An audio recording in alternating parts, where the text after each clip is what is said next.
भुसावळ शहरातील खासगी शाळेचा वेळापत्रक बदलण्यासाठी आरपीआय महामंत्री जगन सोनवणे यांनी आपल्या कार्यकर्त्यांसह गट शिक्षणाधिकारी यांच्या कार्यालयात जाऊन ठिय्या आंदोलन केले।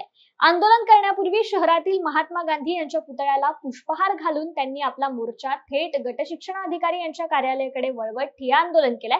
त्याची दखल घेऊन गट शिक्षणाधिकारी यांनी त्यांना लेखी पत्र दिल्याने हे ठिय्या आंदोलन मागे घेण्यात आले।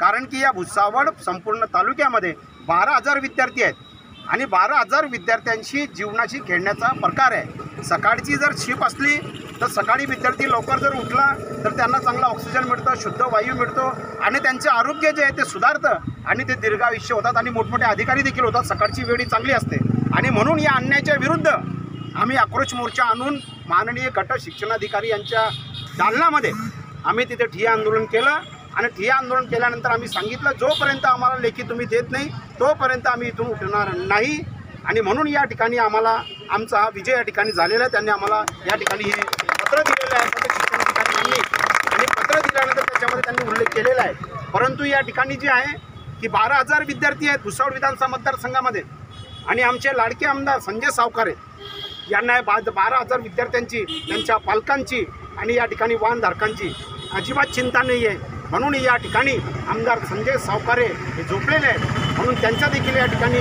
या प्रश्नांच्या बद्दलची नाकारती भूमिका आमदार संजय सावकारेंची आहे। त्यांचा देखील या ठिकाणी 12,000 विद्यार्थ्यांच्या वतीने निषेध आणि धिक्कार मी करतो।